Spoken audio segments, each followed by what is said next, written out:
ಪರಂ ಶಾಂತಿ Kannada YouTube channel ಪರಂ ಶಾಂತಿ ಬೇಹದ್ ಜ್ಞಾನಕ್ಕೆ ಸ್ವಾಗತ.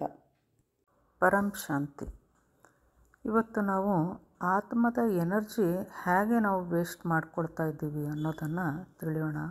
ಇದ್ರ ಬಗ್ಗೆ ಬಾಪೂಜಿಯವರು ಸಹ ತಮ್ಮ ವಿಡಿಯೋಗಳಲ್ಲಿ ಭಾಳ ವಿಸ್ತಾರವಾಗಿ ಹೇಳಿದ್ದಾರೆ.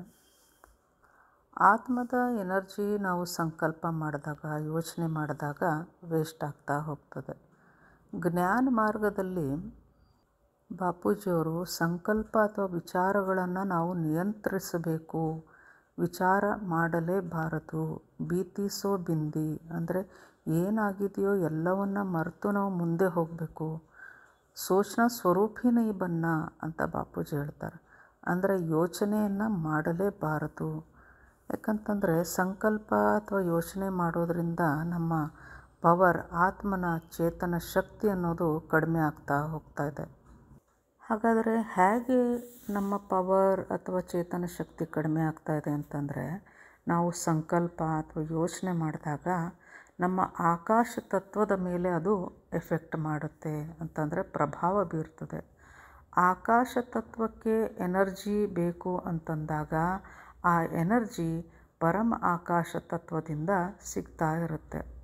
ಪರಮ ಆಕಾಶಕ್ಕೆ ಎನರ್ಜಿ ಬೇಕು ಅಂತಂದಾಗ ಆ ಎನರ್ಜಿ ಪರಮ ಮಹಾತತ್ವದಿಂದ ಸಿಗ್ತಾ ಇರುತ್ತೆ. ನಾವು ಯೋಚನೆ ಮಾಡಿದಾಗ ಅಥವಾ ಸಂಕಲ್ಪಗಳನ್ನು ಮಾಡಿದಾಗ ಆತ್ಮನ ಪವರ್ ಪರಮ ಮಹಾತತ್ವದಿಂದ ಪರಮ ಆಕಾಶ ತತ್ವಕ್ಕೆ ಬರ್ತದೆ.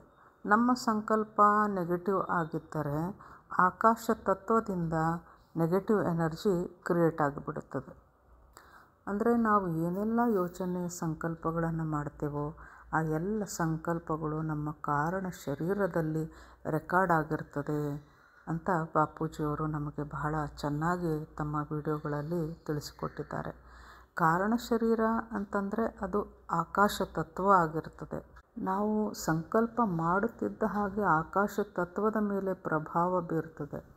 ಅಂದರೆ ಆಕಾಶ ತತ್ವದಿಂದ ವಾಯುವಿನಲ್ಲಿ ಅದೆಲ್ಲ ಕನ್ವರ್ಟ್ ಆಗಿಬಿಡ್ತದೆ. ನಂತರದಲ್ಲಿ ವಾಯು ತತ್ವದಿಂದ ನಮ್ಮ ಸಂಕಲ್ಪಗಳು ಅಗ್ನಿ ತತ್ವದಲ್ಲಿ ಬಂದುಬಿಡುತ್ತೆ. ಒಂದು ವೇಳೆ ನಮ್ಮ ವಿಚಾರಗಳು ನೆಗೆಟಿವ್ ಆಗಿದ್ದರೆ ನಾವು ಯಾವ ವ್ಯಕ್ತಿಯ ಬಗ್ಗೆ ಯೋಚನೆ ಮಾಡುತ್ತಿದ್ದೇವೋ ಅಲ್ಲಿಯ ತನಕ ನಮ್ಮ ಸಂಕಲ್ಪಗಳು ಹೋಗಿ ಆ ವ್ಯಕ್ತಿಯ ಓರಾ ಪವರ್ಫುಲ್ ಆಗಿದ್ದರೆ ನಮ್ಮ ನೆಗೆಟಿವ್ ಸಂಕಲ್ಪಗಳು ಮಲ್ಟಿಪ್ಲೈ ಆಗಿ ಪುನಃ ನಮಗೆ ವಾಪಸ್ ಬಂದು ಅಪ್ಪಳಿಸುತ್ತವೆ. ಅಂದರೆ ನಮ್ಮ ಬುದ್ಧಿ ರೂಪಿ ಟಿ ವಿಯಲ್ಲಿ ಯಾರದೋ ಒಬ್ಬರ ಚಿತ್ರ ನಡೆಯುತ್ತಿದೆ, ಯೋಚನೆಗಳು ನಡೆಯುತ್ತಿದೆ, ಅವರ ಬಗ್ಗೆ ನಮ್ಮ ಮನದಲ್ಲಿ ನೆಗೆಟಿವ್ ಏನಾದರೂ ಯೋಚನೆಗಳು ನಡೀತಾ ಇದೆ ಅಂತಂದಾಗ ಅವರ ಓರಾ ಸ್ಟ್ರಾಂಗ್ ಆದಾಗ ಎಲ್ಲವೂ ನಮಗೆ ಪುನಃ ಬಂದು ಸೇರುತ್ತದೆ. ನಮ್ಮ ಸಂಕಲ್ಪಗಳು ಆಕಾಶ ತತ್ವದಿಂದ ವಾಯು ತತ್ವದಿಂದ ಅಗ್ನಿ ತತ್ವಕ್ಕೆ ಬಂದು ಆ ವ್ಯಕ್ತಿಯವರೆಗೂ ಹೋಗುತ್ತವೆ. ನಂತರ ಅದು ರಿಫ್ಲೆಕ್ಟ್ ಆಗಿ ಪುನಃ ನಮ್ಮ ಬಳಿಗೆ ಬಂದು ಸೇರುತ್ತದೆ. ಇದರಿಂದ ನಮ್ಮ ಸೂಕ್ಷ್ಮ ಶರೀರ ರಿಯಾಕ್ಷನ್ ಕೊಡ್ತದೆ. ನಂತರ ಅಲ್ಲಿಂದ ಅದು ಜಲತತ್ವ ಹಾಗೂ ಪೃಥ್ವಿ ತತ್ವದ ಶರೀರಕ್ಕೆ ಬಂದು ರಿಯಾಕ್ಷನ್ ಮಾಡುತ್ತದೆ. ಹೀಗಾಗಿ ನೆಗೆಟಿವ್ ಸಂಕಲ್ಪ ಮಾಡುವುದರಿಂದ ನಮ್ಮ ಆತ್ಮನ ಪವರ್ ಸಂಪೂರ್ಣವಾಗಿ ಕುಸಿದು ಹೋಗುತ್ತದೆ. ನಾವು ಯಾರ ಬಗ್ಗೆ ಯೋಚನೆ ಸಂಕಲ್ಪ ಮಾಡುತ್ತೇವೆಯೋ ಆ ವ್ಯಕ್ತಿ ಒಂದು ವೇಳೆ ಬಹಳ ದುರ್ಬಲ ಮನಸ್ಸಿನವರಾಗಿದ್ದರೆ ನಮ್ಮ ಸಂಕಲ್ಪಗಳು ಅವರಿಗೆ ಎಫೆಕ್ಟ್ ಮಾಡುತ್ತವೆ, ಅವರನ್ನು ಡ್ಯಾಮೇಜ್ ಮಾಡುತ್ತವೆ. ಅವರು ಪವರ್ಫುಲ್ ಆಗಿದ್ದರೆ ಆ ಸಂಕಲ್ಪಗಳು ಪುನಃ ನಮಗೆ ಬಂದು ಸೇರುತ್ತವೆ. ನಮ್ಮ ಓರಾ ಶಕ್ತಿಶಾಲಿ ಆಗಿಲ್ಲದ ಪಕ್ಷದಲ್ಲಿ ಅವರಿಂದ ವಾಪಸ್ ಬಂದಂತಹ ಸಂಕಲ್ಪಗಳು ನಮ್ಮ ಮೇಲೆ ಪ್ರಭಾವವನ್ನು ಬೀರುತ್ತವೆ. ಆಕಾಶ ತತ್ವ ಅಂದರೆ ಕಾರಣ ಶರೀರ. ಹೀಗಾಗಿ ಜ್ಞಾನ ಮಾರ್ಗದಲ್ಲಿ ಬಾಪೂಜಿಯವರು ಸದಾ ನಮಗೆ ಸೋಚನಾ ಸ್ವರೂಪಿ ನಹಿ ಬನ್ನ, ಹಮೇಶಾ ಬುದ್ಧಿ ಕೋ ಊಂಚತೆ ಊಂಚ್ ಪರಂಧಾಮ್ ಮೇ ರಖನಾ ಚಾಹಿಯೇ ಅಂತ ಹೇಳ್ತಾರೆ. ಅಂದರೆ ಯಾವತ್ತೂ ಯೋಚನೆಗಳನ್ನೇ ಮಾಡಬೇಡಿ, ಯೋಚನೆಗಳು ತಲೆಯಲ್ಲಿ ಬಂದ ಹಾಗೇ ಅವುಗಳನ್ನೆಲ್ಲ ನೀವು ದೂರ ತಳ್ಳಿ ಮತ್ತು ನಿಮ್ಮ ಬುದ್ಧಿಯಲ್ಲಿ ಸದಾ ಪರಂಧಾಮವೇ ನೆಲೆಯಾಗಿರಲಿ. ಸದಾ ಪರಂಧಾಮದ ಬಗ್ಗೆಯೇ ಯೋಚಿಸುತ್ತಿರಿ. ಆಗ ನಿಮಗೆ ಪರಂಧಾಮದಿಂದ ಪವರ್ ಸಿಗುತ್ತದೆ. ಆ ಪವರ್ ನಮ್ಮ ಆಕಾಶ ತತ್ವದಲ್ಲಿ ಬರುತ್ತಿದ್ದ ಹಾಗೆ ಪರಮ ಆಕಾಶ ತತ್ವಕ್ಕೆ ಬರುತ್ತದೆ. ಈ ಎಲ್ಲ ಪ್ರೋಸೆಸ್ ಆಗಬೇಕು ಅಂತಂದರೆ ನಾವು ಆತ್ಮಸ್ವರೂಪದಲ್ಲಿ ಇದ್ದಾಗ ಮಾತ್ರ ಈ ಎಲ್ಲ ಪ್ರೊಸೆಸ್ ನಡೆಯಲಿಕ್ಕೆ ಸಾಧ್ಯವಿದೆ. ಇಲ್ಲದಿದ್ದರೆ ಆಕಾಶ ತತ್ವಕ್ಕೆ ಪವರ್ ಬರುತ್ತಿದ್ದ ಹಾಗೆ ಅದು ರಿಫ್ಲೆಕ್ಟ್ ಆಗಿ ಪುನಃ ಅದು ವಾಯುಮಂಡಲದಲ್ಲಿ ಹೋಗಿ ಸೇರುತ್ತೆ ಹೊರತು ಅದರಿಂದ ನಮಗೇನೂ ಕೂಡ ಲಾಭ ಸಿಗುವುದಿಲ್ಲ. ಯಾವಾಗ ನಾವು ಬೇಹದ್ ಜ್ಞಾನವನ್ನು ಪಡೆದು ಬೇಹದ್ ಜ್ಞಾನದ ಆಳಕ್ಕೆ ಹೋಗಿ ಜ್ಞಾನ ಸ್ವರೂಪರಾಗಿ ಆತ್ಮಸ್ವರೂಪದಲ್ಲಿ ಬಂದು ಆತ್ಮಾನುಭೂತಿಯನ್ನು ಮಾಡಿದಾಗ ಮಾತ್ರ ಪವರನ್ನು ನಾವು ಸ್ವೀಕರಿಸಲಿಕ್ಕೆ ಸಾಧ್ಯ ಇದೆ. ಅಂದರೆ ಸದಾ ನಾವು ನಮ್ಮ ಬುದ್ಧಿಯನ್ನು ಪರಂಧಾಮದಲ್ಲಿಡಬೇಕು, ಆತ್ಮಸ್ವರೂಪದಲ್ಲಿರಬೇಕು. ಸದಾ ಯೋಗ ಸ್ಥಿತಿ ಅಂತಂದರೆ ಪರಮಾತ್ಮನೊಂದಿಗೆ ಸದಾ ನಾವು ಕನೆಕ್ಟ್ ಆಗಿರಬೇಕು. ನಾವು ಕನೆಕ್ಟ್ ಆಗುತ್ತಿದ್ದ ಹಾಗೆ ನಮ್ಮ ಆತ್ಮನಲ್ಲಿ ಪರಮ ಪ್ರಕಾಶ, ಪರಮ ಲೈಟ್ ಬರುತ್ತದೆ. ಹೀಗೆ ಆತ್ಮನಲ್ಲಿ ಬಂದಂತಹ ಪರಮ ಲೈಟ್ ನಿಧಾನವಾಗಿ ನಮ್ಮ ಕಾರಣ ಶರೀರದ ಒಳಗೆ ಬರುತ್ತದೆ. ಇದರ ನಂತರ ಪರಮ ಮಹಾಕಾರಣ ಶರೀರ, ಹೀಗೆ ನಿಧಾನವಾಗಿ ನಮ್ಮ ಆತ್ಮವನ್ನು ಸಂಪೂರ್ಣವಾಗಿ ತುಂಬಿಬಿಡುತ್ತದೆ. ಆದರೆ ಇದೆಲ್ಲವೂ ಆಗುವುದು ಯಾವಾಗ? ನಾವು ಸದಾ ಆತ್ಮಸ್ವರೂಪದ ಸ್ಥಿತಿಯಲ್ಲಿ ಇದ್ದಾಗ ಮಾತ್ರ. ಹೀಗಾಗಿ ಆಜ್ಕ ಪುರುಷಾರ್ಥದಲ್ಲಿಯೂ ಸಹ ಬಾಪೂಜಿಯವರು ನಮಗೆ ಸೀಟ್ ಪರ್ ಸೆಟ್ ರಹೋ ಅಂತಂದರೆ ನಿಮ್ಮ ಸೀಟ್ ಅಂದರೆ ಏನು? ಆತ್ಮಸ್ವರೂಪದಲ್ಲಿ ಸದಾ ನೆಲೆಯಾಗಿ ಅಂತ ಪದೇ ಪದೇ ನಮಗೆ ಹೇಳ್ತಾ ಇರ್ತಾರೆ.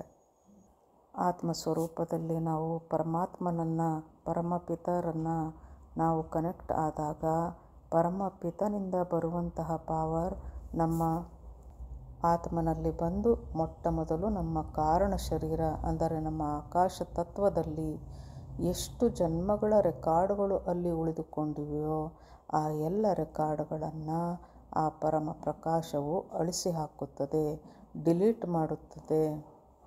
ಅಂದರೆ ನಮ್ಮ ಎಲ್ಲ ವಿಕರ್ಮಗಳು ನಾಶವಾಗಿ ಬಿಡುತ್ತವೆ. ಇದರಿಂದ ಆತ್ಮ ಎಲ್ಲಿಂದ ಬಂದಿರುತ್ತದೆಯೋ ಪುನಃ ಅದು ತನ್ನ ಪರಂಧಾಮವನ್ನು ಸೇರಬಲ್ಲದು. ಅಂದರೆ ಆತ್ಮನಲ್ಲಿ ಚೇತನ ಶಕ್ತಿ ಬಂದಾಗ ಮಾತ್ರ ನಾವು ಮೇಲಿನ ನಮ್ಮ ಲೋಕಗಳಿಗೆ ಹೋಗಲು ಸಾಧ್ಯ. ಆತ್ಮನಲ್ಲಿ ಬೇಹದ್ನ ಕಲಾ ಇದೆ ಅಂತಂದಾಗ ಬೇಹದ್ನ ಬ್ರಹ್ಮಾಂಡಗಳಿಗೆ ಹೋಗುತ್ತೇವೆ. ಯಾವ ಆತ್ಮನಲ್ಲಿ ಎಷ್ಟು ಕಲಾದ ಪವರ್ ಇದೆಯೋ ಅಷ್ಟು ಕಲಾದ ಪರಂಧಾಮವನ್ನು ಅದು ಹೋಗಿ ಸೇರುತ್ತದೆ ಅಂತ ಬಾಪೂಜಿಯವರು ತಮ್ಮ ವಿಡಿಯೋಗಳಲ್ಲಿ ಈ ಕಲಾಗಳ ಬಗ್ಗೆಯೂ ಬಹಳ ಸುಂದರವಾಗಿ ವರ್ಣನೆ ಮಾಡಿದ್ದಾರೆ. ಇದನ್ನು ಸಹ ತಾವು ಅವರ ಚಾನಲ್ಗೆ ಹೋಗಿ ತಿಳಿದುಕೊಳ್ಳಬಹುದು. ಹೀಗಾಗಿ ನಾವು ಸದಾ ಆತ್ಮಸ್ವರೂಪದಲ್ಲಿರಬೇಕು. ನಮ್ಮ ಪವರನ್ನು ಯಾವತ್ತೂ ವೇಸ್ಟ್ ಮಾಡಬಾರ್ದು. ನಮ್ಮ ಭೌತಿಕ ಇಚ್ಛೆಗಳಲ್ಲಿ ಈ ಪವರನ್ನು ಬಳಸಬಾರ್ದು. ಯಾಕೆಂತಂದರೆ ಈ ಪವರನ್ನು ನಾವು ಪಡೆದುಕೊಂಡಾಗ ನಮ್ಮ ಎಲ್ಲ ಇಚ್ಛೆಗಳು ಪೂರ್ಣಗೊಳ್ಳುತ್ತಾ ಹೋಗುತ್ತವೆ, ನಮ್ಮ ಸಂಕಲ್ಪಗಳೆಲ್ಲವೂ ಸಿದ್ಧವಾಗುತ್ತಾ ಹೋಗುತ್ತವೆ. ಇದನ್ನು ಬೇಹದ್ ಜ್ಞಾನಿಗಳು ಬಹಳಷ್ಟು ಅನುಭವಕ್ಕೆ ತಂದುಕೊಂಡಿದ್ದಾರೆ. ಈಗ ಅಂತಿಮ ಸಮಯ ನಡೆಯುತ್ತಿದೆ. ಈ ಪ್ರಪಂಚ, ಈ ಜಗತ್ತು ಇನ್ನೂ ಹೆಚ್ಚು ಸಮಯದವರೆಗೆ ನಡೆಯಲಾರದು. ಹೀಗಾಗಿ ನಾವು ಅಂತಿಮ ಸಮಯಕ್ಕಾಗಿ ನಮ್ಮ ಈ ಪವರನ್ನು ಆತ್ಮಸ್ವರೂಪದಲ್ಲಿ ಇದ್ದು ನಾವು ಗಳಿಸಿದಂತಹ ಪವರನ್ನು ನಾವು ವೇಸ್ಟ್ ಮಾಡದೆ ಇದನ್ನು ಕಲೆಕ್ಟ್ ಮಾಡಿ ಇಟ್ಟುಕೊಳ್ಬೇಕು. ಇದು ಒಂದು ಡಿಪಾಸಿಟ್ ಇದ್ದ ಹಾಗೆ. ನಾವು ಬ್ಯಾಂಕಲ್ಲಿ ಹೇಗೆ ಕಷ್ಟ ಕಾಲಕ್ಕೆ ನಮಗೆ ಬೇಕಾಗುತ್ತೆ ಅಂತ ಹೇಳಿ ಹಣವನ್ನು ಹೇಗೆ ನಾವು ಡಿಪಾಸಿಟ್ ಮಾಡಿ ಇಡ್ತೀವೋ, ಸೇವಿಂಗ್ಸ್ ಇರುತ್ತದೆಯೋ, ಅದರಂತೆ ನಾವು ನಮ್ಮ ಆತ್ಮನ ಪವರನ್ನು ಸೇವ್ ಮಾಡಿ ಇಟ್ಕೊಳ್ಬೇಕಾಗುತ್ತೆ. ಈ ಅಂತಿಮ ಸಮಯದಲ್ಲಿ ನಾವು ಎಲ್ಲ ಆತ್ಮರು ಸಂಕಲ್ಪಗಳನ್ನು ಮಾಡಬಾರದು, ವಿಚಾರಗಳಿಂದ ದೂರವೇ ಇರಬೇಕು. ಸದಾ ನಾವು ಪರಮಪಿತನನ್ನು ಸ್ಮರಿಸುತ್ತಾ ಇದ್ದರೆ ನಮ್ಮ ಬುದ್ಧಿಯಲ್ಲಿ ಸಂಕಲ್ಪಗಳು ಓಡುವುದೇ ಇಲ್ಲ, ಯೋಚನೆ ಅನ್ನುವುದೇ ಇರಬಾರದು. ನಿರ್ವಿಕಲ್ಪ ಸ್ಥಿತಿ, ನಿರ್ವಿಚಾರ ಸ್ಥಿತಿಯಲ್ಲಿ ನಾವು ಇರಬೇಕು. ಪವರನ್ನು ವೇಸ್ಟ್ ಮಾಡಿಕೊಳ್ಬಾರ್ದು. ಇಚ್ಛಾ ಮಾತ್ರ ಅವಿದ್ಯಾ ಅಂತಂದರೆ ಒಂದು ಇಚ್ಛೆಯನ್ನು ನಾವು ಮಾಡಿದರೂ ಸಹ ಅದು ನಮ್ಮ ಆತ್ಮನ ಶಕ್ತಿಯನ್ನು ಅದು ಕಡಿಮೆ ಮಾಡುತ್ತದೆ ಅನ್ನುವುದನ್ನು ನಾವು ಮರೆಯಬಾರದು. ನಷ್ಟಮೋಹ ಸ್ಮೃತಿ ಲಬ್ಧ ಅಂತಂದರೆ ಒಂದು ಮೋಹ, ಒಂದು ಇಚ್ಛೆ ಕೂಡ ಇಲ್ಲದಂತೆ ನಾವು ಬದುಕುವುದನ್ನು ಕಲಿಯಬೇಕು. ಆಗ ನಮ್ಮ ಪವರ್ ಅಂದರೆ ನಮ್ಮ ಆತ್ಮನಲ್ಲಿ ಶೇಖರಣೆ ಆದಂಥ ಪವರ್ ವೇಸ್ಟ್ ಆಗುವುದಿಲ್ಲ. ಪರಂ ಶಾಂತಿ. परम शांति सोचो बोलो परम शांति. Join us daily for our morning live meditation, Monday to Saturday, 5:30 to 6:30 a.m. Join us daily for live meditation, 10 p.m. to 11 p.m. on YouTube Live. Subscribe now. Website www.paramshanti.org. Email us anant@paramshanti.org. Like, share, subscribe. Join today. बेहद की